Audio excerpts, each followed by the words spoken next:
तो हेलो भाई लोग, कैसे हो? आई होप कि आप सब लोग एकदम मजे में होंगे। तो Pushpa 2 the rule box office पर तो रूल कर ही रही है, लेकिन ये कहानी सिर्फ यहीं तक ही नहीं रहेगी, बल्कि अभी इसका पार्ट 3 भी आएगा। और मूवी की एंडिंग में पार्ट 3 का नाम भी रिवील कर दिया गया है, जो कि होगा पुष्पा 3 द रैम्पेज। तो पार्ट 1 की तरह पार्ट 2 की भी एंडिंग कंप्लीट नहीं है, बल्कि बहुत सारे क्वेश्चंस हमारे माइंड में छोड़कर चली जाती है कि अब क्या होगा। जैसे कि क्या पुष्पा और उसका परिवार उस पूरे धमाके में मारा गया? और ये खोपड़ी वाला बंदा कौन है जो ये बम वहाँ पर रख कर आया है? Who is this guy?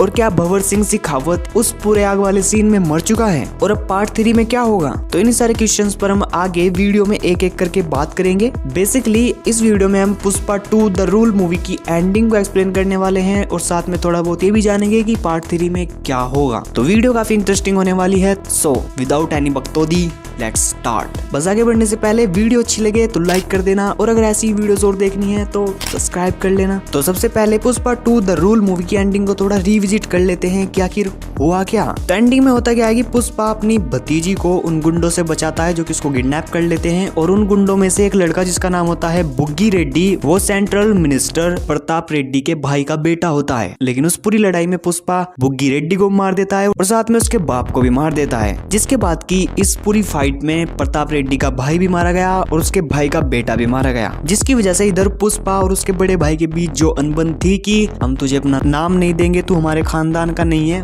वो पूरी प्रॉब्लम सोल्व हो जाती है क्योंकि पुष्पा उसकी बेटी को उनसे बचाता है। जिसके बाद की उसका बड़ा भाई उसको अपनी बेटी का शादी का कार्ड देने आता है, और फिर पुष्पा उस लड़की की शादी में भी जाता है। इसके बाद की इनका वो पूरा परिवार वाला लफड़ा सोल्व हो जाता है और सब हंसी खुशी शादी का एंजॉय कर रहे होते हैं। लेकिन इधर हम देखते हैं प्रताप रेड्डी को, जो कि अपने भाई और भतीजे की मौत का शोक बना रहा होता है, और वहीं पर ही हमको जोली रेड्डी भी देखने को मिलता है। जोली रेड्डी वही पार्ट 1 से गोंडा रेड्डी का सबसे छोटे वाला भाई, जिसको कि पुष्पा ने बहुत मारा था, और अभी तक भी बंदा पूरी तरह से रिकवर नहीं हो पाया है, लंगड़ा होकर ही चल रहा है। और इसी सीन में ही हमको मंगलम श्रीनु और उसकी पत्नी दक्षा भी देखने को मिलती है। जिसके बाद ये समझ में आता है कि इनकी पूरी विलन्स वाली टोली एक साथ इकट्ठा हो गई है, जिसमें कि प्रताप रेड्डी है, जोली रेड्डी है और दक्षा है, उसका पति मंगलम श्रीनु है। लेकिन फिर इस सीन में एक मिस्टीरियस बंदे की एंट्री होती है, जिसका कि हमको चेहरा तो नहीं दिखाया गया, लेकिन वो एक गुलदस्ते के साथ आता है, जिसमें कि एक खोपड़ी टाइप स्क्रल टाइप कुछ रखा होता है, और वो गुलदस्ता प्रताप रेड्डी को देता है। जिसके बाद कट टू सीन होकर पुष्पा पर जाता है, जो कि अपनी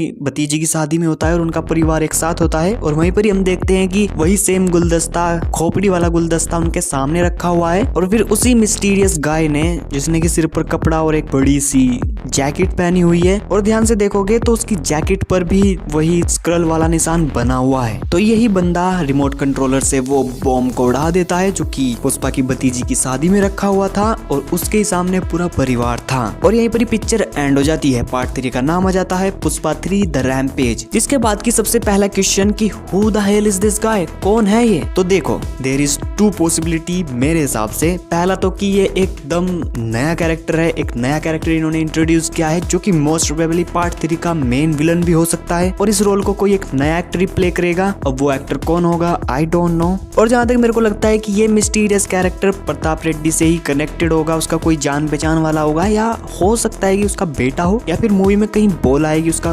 बेटा नहीं है, प्रताप रेड्डी का बेटा हो सकता है। या फिर दूसरी पॉसिबिलिटी ये हो सकती है कि ये स्कल वाला बंदा और कोई नहीं बल्कि भंवर सिंह शेखावत है। देखो, इस वाली थ्योरी में उतना दम नहीं है, क्योंकि भंवर सिंह को ही ये दोबारा से क्यों एक मिस्टीरियस कैरेक्टर बनाएंगे जो कि पहले से ही रिवील्ड है। ये तो मिस्ड अपॉर्चुनिटी और बड़ी गंदी राइटिंग हो जाएगी। मेरे को ये लगता है कि ये कोई दूसरा ही विलन है, नया विलन है, जो कि हमको पार्ट 3 में ही देखने को मिलेगा। उससे पहले आप बस स्पेकुलेशन ही लगा लो कि ये है कौन। अब तक के इसके कैरेक्टर को देखकर लगा है कि ये हरामी है, चालाक है, एंड चालाकी से काम लेता है। भाई बंदे ने बम रखकर पूरी फैमिली को उड़ा दिया। और इससे ही हम आते हैं अपने दूसरे क्वेश्चन पर कि क्या पुष्पा और उसकी फैमिली मर गई? तो देखो, पार्ट 3 का नाम है पुष्पा, मूवी का मेन कैरेक्टर है पुष्पा, तो इससे क्या पता चलता है कि पुष्पा तो नहीं मरेगा, चाहे कुछ भी हो जाए, चाहे वहाँ पर बम फटे, परमाणु बम फटे, पुष्पा नहीं मरने वाला, क्योंकि he is the main guy. Pushpa को मार दोगे तो पार्ट 3 में सिरवल्ली लड़ेगी क्या? बट इस पूरे सीन में ये हो सकता है कि यहाँ पर इस धमाके से जैसे तैसे पुष्पा तो बच जाए, लेकिन उसकी फैमिली के कुछ मेंबर्स मारे जाएं, जैसे कि उसकी माँ या फिर खुद सिरवल्ली। ये ज्यादा हो जाएगा क्या? और उसकी भतीजी और उसका पति। हो सकता है कि पूरी फैमिली में से सिर्फ पुष्पा ही बचे, और फिर दिखेगा हमको पार्ट 3 में पुष्पा का रैम्पेज। बट बट यहाँ पर एक और पॉसिबिलिटी ये है कि हो सकता है कि इस सीन में पुष्पा सच में मारा जाए, लेकिन सिरवल्ली बच जाए, और क्योंकि सिरवल्ली के अंदर पुष्पा का बेटा है तो फिर हमको मूवी में टाइम जंप देखने को मिले और फिर उसका बेटा पुष्पा बनकर आए। ये मैं कुछ ज्यादा सोच रहा हूँ क्या? हो सकता है कुछ बाहुबली टाइप कर दे। वैसे ये एक अच्छा ट्विस्ट हो सकता है, लेकिन पुष्पा को एकदम से ऐसे मार देना आई डोंट थिंक सो कि काम करेगा। तो पुष्पा तो नहीं मरने वाला, ये तो हम सबको पता है। लेकिन क्या भंवर सिंह शेखावत मर गया? तो मैं 100 में से 90% ये मानता हूँ कि भंवर सिंह शेखावत मरा नहीं है, क्योंकि जब तक आप किसी मूवी में किसी कैरेक्टर की डेथ बॉडी या उसको लिटरली मरता हुआ ना देख लो, तब तक माना नहीं जाता कि वो मर गया है। और इन्होंने भंवर सिंह शेखावत के साथ ऐसा ही किया है कि उसको दिखा दिया है कि वो उस नकली चंदन में आग लगा रहा है और फिर वो पूरी जगह ब्लास्ट हो गई। लेकिन यहाँ पर ये भी हो सकता है कि ब्लास्ट होने से पहले ही भंवर सिंह वहां से निकल गया हो, क्योंकि हमको उसको जलते हुए तो नहीं दिखाया। तो मैं ये सोचता हूँ कि ही इज अलाइव और वो पार्ट 3 में भी आएगा। बदला जो लेना है बेइज्जती का। और अब आप ये देखोगे पुष्पा के दुश्मन कितने सारे बन चुके हैं। प्रताप रेड्डी, जोली रेड्डी, मंगलम श्रीनु, दक्षा,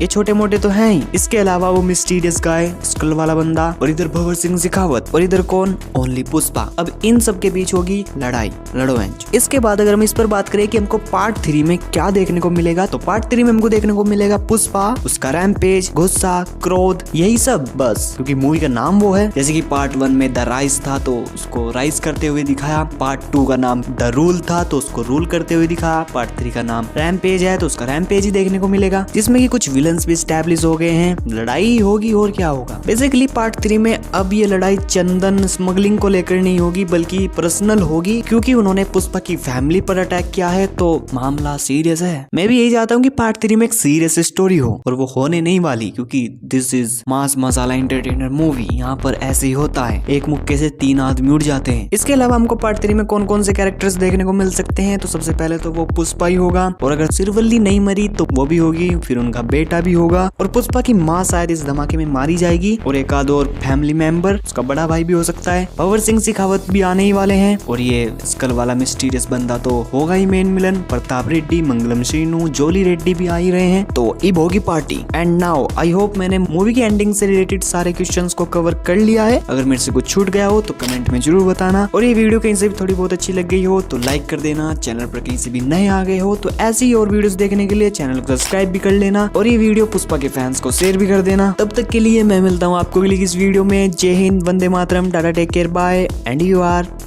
ओजीज।